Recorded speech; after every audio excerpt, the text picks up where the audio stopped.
Welcome back to our podcast, where today we're diving into the whirlwind world of tariffs under the Trump administration. It's been quite a ride, hasn't it? Absolutely. Tariffs have been a hot topic ever since Trump took office. I mean, we've seen them on Chinese imports, steel, aluminum, and even some goods from our neighbors, Canada and Mexico. And let's not forget the upcoming tariffs on cars. They're supposed to take effect this week. But the big question is, what exactly are we looking at with this new round of tariffs? Right. The White House is calling this Liberation Day, but the details are still somewhat elusive. What do you think we might find out on Wednesday? Well, we know that Trump has floated various rates in the past. On the campaign trail, he suggested a 10% across-the-board tariff, sometimes even mentioning 20% or 60% for Chinese imports. It's quite a range. That's true. And then there's the notion of reciprocal tariffs. It's like a tit-for-tat approach. If another country charges the U.S., then the U.S. charges them back.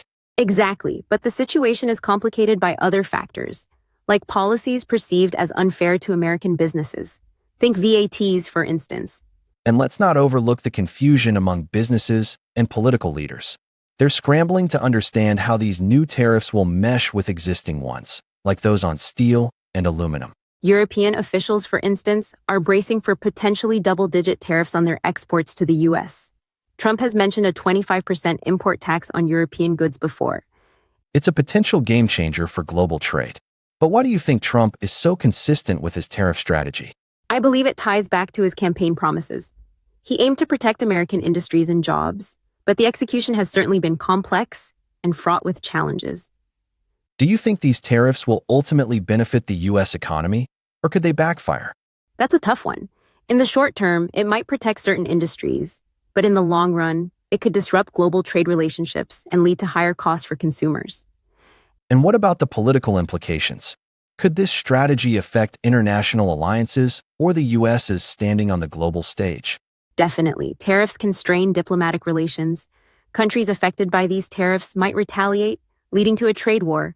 That's something no one really wants. It's certainly a delicate balance. We'll have to watch closely as the details unfold on Wednesday. It's all about finding that middle ground. Absolutely, and we'll be here to discuss every twist and turn. Thanks for tuning in, and we'll catch you next time as we continue to unravel the complexities of global trade policies.